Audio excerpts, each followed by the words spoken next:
Bonjour à tous et bienvenue dans l'entretien du jour. Alors, peut-on contourner et légiférer pour réformer l'état de droit? Pour répondre à cette question, nous recevons aujourd'hui Patrick Maisonneuve, avocat pénaliste français. Il est l'un des ténors du barreau. Il a été l'avocat de nombreux politiques comme Pierre Bérégovoy, Christine Lagarde, Laurent Gbagbo ou Omar Bongo. Merci d'avoir accepté notre invitation.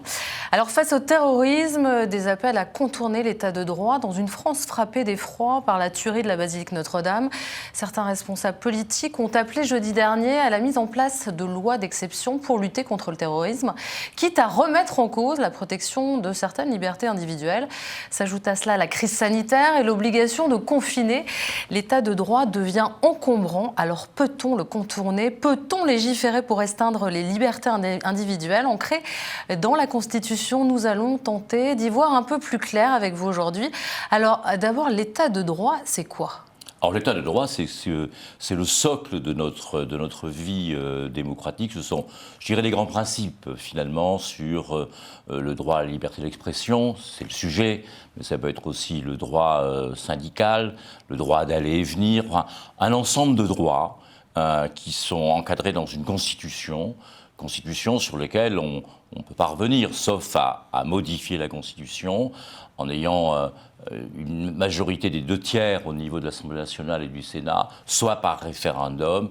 Mais la Constitution, vous savez, elle existe depuis 1958, on l'a pas modifiée, c'est notre socle à tous, et il faut rester très vigilant par rapport à ça, parce que vous savez, de façon un peu générale, ce que recherche finalement le terrorisme, en l'occurrence le terrorisme que nous vivons aujourd'hui, c'est que justement, nous nous laissions aller à un contournement de l'état de droit, qu'on apporte des restrictions aux libertés individuelles, des restrictions significatives.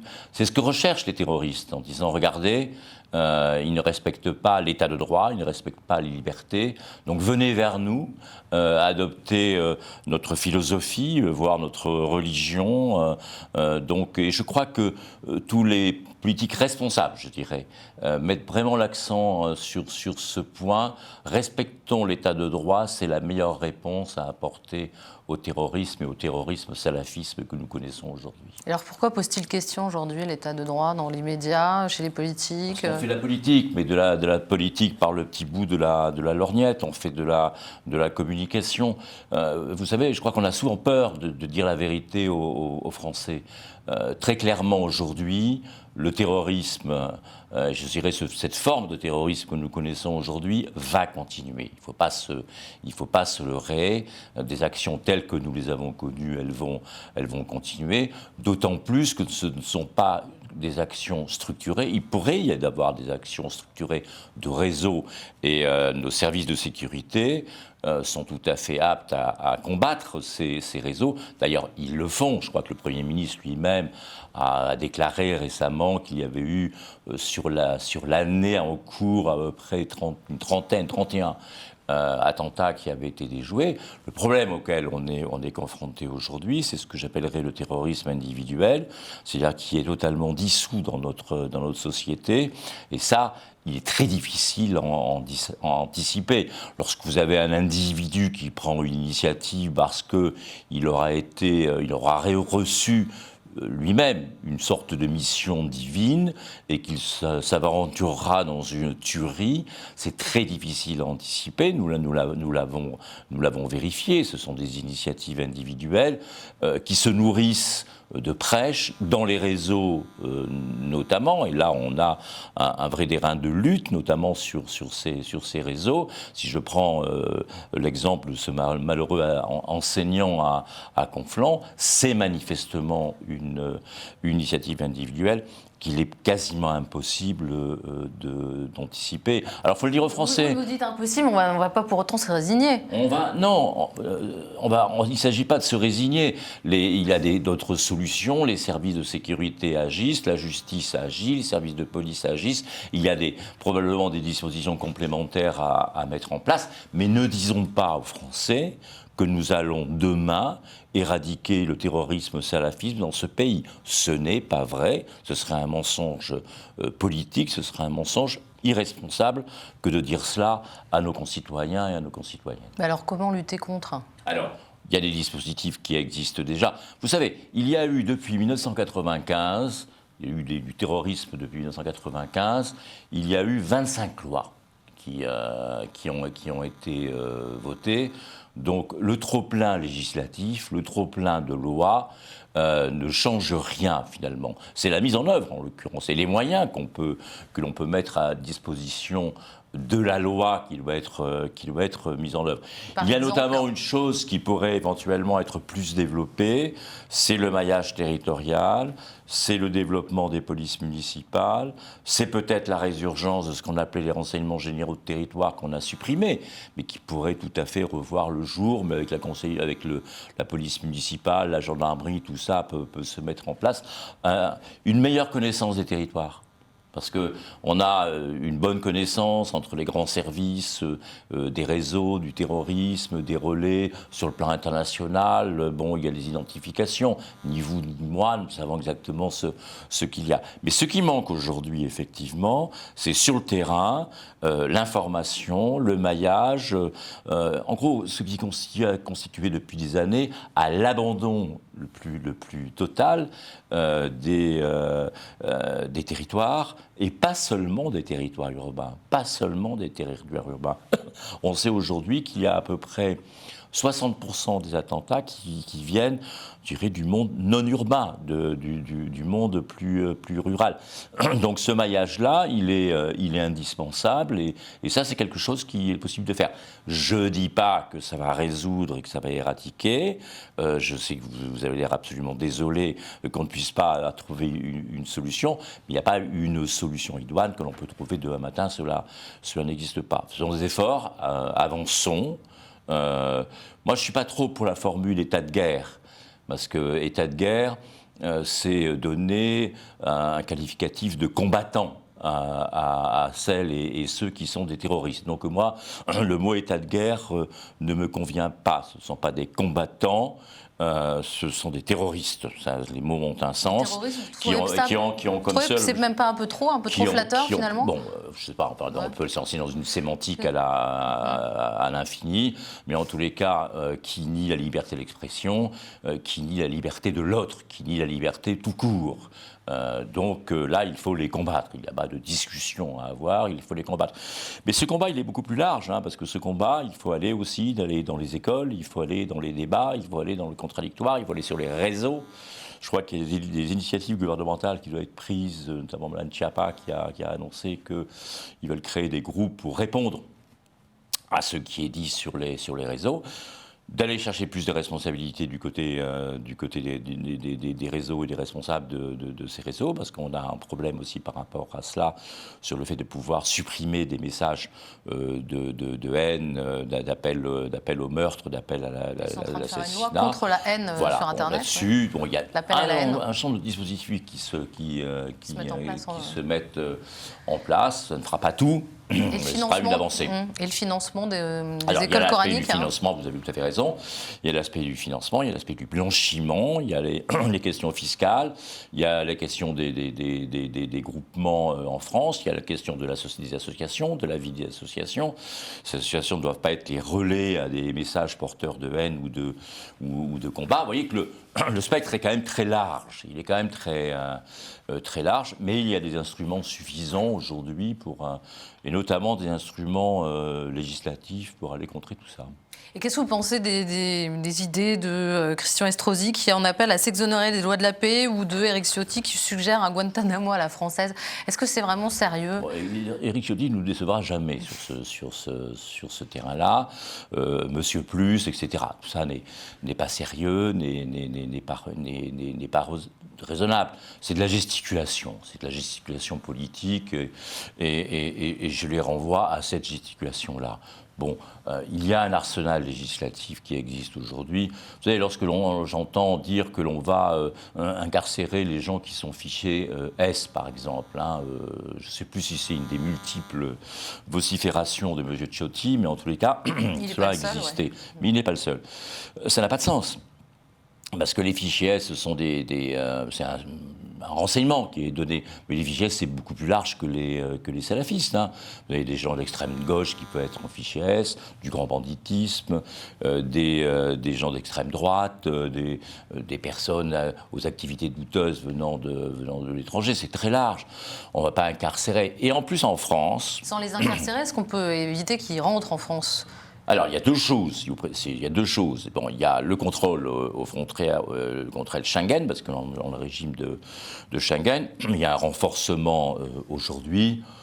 Là aussi, c'est pas totalement, concrètement plus de contrôle, plus de fonctionnaires, mais c'est pas totalement étanche. Et ça ne sera jamais totalement étanche. À l'époque où il n'y existait pas Schengen, à l'époque où les règles étaient plus rigoureuses sur le contrôle aux frontières, il y avait des gens qui arrivaient à passer la frontière. Vous savez, même en état de guerre le plus absolu, les frontières, eh ben, on pouvait les traverser. Donc là aussi, ne leurrons pas les gens qui nous écoutent, parce que c'est une avancée. C'est un contrôle complémentaire, mais ce n'est pas une solution absolument définitive sur le fait de ne pas faire rentrer des gens en France qui rentreraient clandestinement. Vient s'ajouter à ça toute l'immigration, je dirais, non pas politique, mais économique, avec la misère dans le monde qui fait qu'on a des personnes qui préfèrent risquer leur vie, qui préfèrent risquer leur liberté pour essayer d'atteindre l'Espagne, l'Italie, la France, l'Allemagne, l'Angleterre, parce qu'ils sont dans la misère la plus totale chez eux, et puis voilà. Et qu'est-ce que vous pensez de l'idée de ne plus accueillir ces migrants et de renvoyer les migrants, en tout cas radicalisés ? D'abord, en ce qui concerne les poursuites, quand on parle de migrants radicalisés, ce sont des gens qui font l'objet de poursuites. Bon. Ou qui tiennent des propos qui sont contraires à l'ordre public et qui pourraient faire l'objet d'arrêtés d'expulsion. Mais encore faut-il qu'il y ait des pays d'accueil. Parce que le problème, c'est qu'on n'a pas le droit de créer des apatrides. C'est-à-dire que quand vous voulez renvoyer un Tunisien en Tunisie, pas un Français, pas un Franco-Tunisien, un Tunisien chez lui, encore faut-il que les autorités gouvernementales tunisiennes acceptent de le recevoir, le reconnaissent comme ressortissant, ce qui est loin d'être le cas.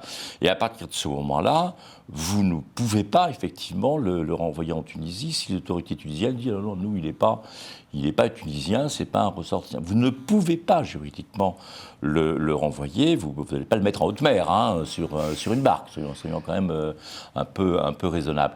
Et donc, je crois que le ministre de l'Intérieur fait la tournée des pays en question pour essayer d'assouplir les règles par rapport à ça. Mais bon, on en est loin.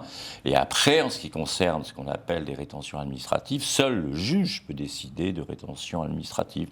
Il y a d'autres formules d'assignation à résidence, de surveillance. Mais tout ce qui est contraire aux libertés dans ce pays doit être décidé par des juges et non pas par des préfets ou par des fonctionnaires. Le contrôle du juge, c'est parce qu'on estime que le juge est indépendant et que le juge, il est là pour regarder aussi à ce qu'il n'y ait pas des mesures arbitraires ou exagérées. Ce qui vient de se passer au niveau... En Autriche Non. Ce qui vient de se passer en France, là, récemment, où ils ont arrêté des élèves de CM2, ça c'était hier, de CM2 qui ont été arrêtés parce qu'ils auraient tenu des propos un peu haineux vis-à-vis des professeurs, ambigus en tous les cas. Les services de police à la demande du procureur de Chambéry, je crois, j'espère que je ne me trompe pas, ont perquisitionné et ont arrêté des gamins de 10 ans. Là aussi, il faut quand même ne pas surréagir et être prudent. Des gamins de 10 ans, il faut leur parler, il faut avoir des entretiens avec eux, il faut les amener à peut-être juste raison, mais de là à envoyer des fonctionnaires de police pour les arrêter le matin à 6 heures, je crois qu'il ne faut pas surréagir. Oui, mais pourtant l'affaire Samuel Paty, ça a commencé par une petite fille. Donc, ça a commencé par une petite fille, mais il n'y a pas seulement une petite fille, il y a le père, il y a des relais, etc.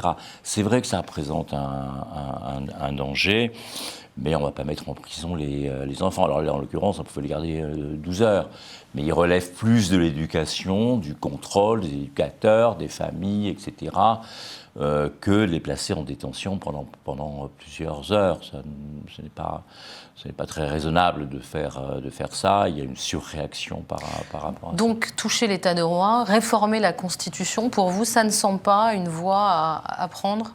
Non, mais réformer la Constitution, pourquoi faire ? Réformer la Constitution pour lutter contre le terrorisme. Pour lutter contre le terrorisme.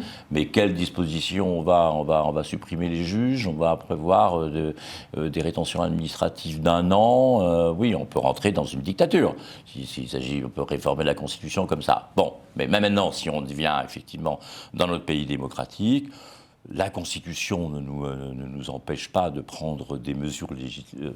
D'ailleurs, elles ont été prises, des mesures qui permettent effectivement de lutter contre le terrorisme. Après, il y a les mises en œuvre, après, il y a les moyens, après, il y a des choix politiques qui sont faits. Vous savez, lorsque l'on retire, lorsqu'on supprime quasiment ce qu'on a appelé la police de proximité, la police des quartiers, c'est une source d'information en moins qui remonte vers les autorités. La police de proximité ou le gendarme en milieu rural, il est destinataire d'informations. En tous les cas, il est susceptible d'être destinataire d'informations. Est-ce qu'il ne faut pas renforcer de ce côté-là ? On a laissé la place, on a laissé parce qu'il y avait moins d'éducateurs, moins d'associations sportives et autres. On a laissé la place à quoi ? On a laissé la place à des associations qui a des mosquées. Alors il y en a des biens et il y en a des pas bien. Il y en a qui appellent à la lutte contre l'état de droit. Mais parce qu'on a abandonné des quartiers entiers. Où le stade, le lieu de rencontre était le lieu de prière, où on a abandonné tout cela. Et effectivement, certains ennemis de la République se sont véritablement engouffrés dans cette brèche pour progressivement, mais ça ne se fait pas en quelques mois, ça se fait en plusieurs années, pour influencer et rentrer progressivement dans les esprits des uns et des autres. Moi, vous savez, j'ai vu, je suis avocat pénaliste depuis de nombreuses années, malheureusement pour moi, j'ai vu aussi l'évolution entre le petit banditisme que j'ai connu il y a maintenant de nombreuses années et ces petits bandits qui sont devenus des militants salafistes. Cette évolution-là, à notre niveau, on a été le témoin. Les jeunes qui étaient bons ont basculé progressivement dans le salafisme. Ils sont d'origine musulmane, ils sont français.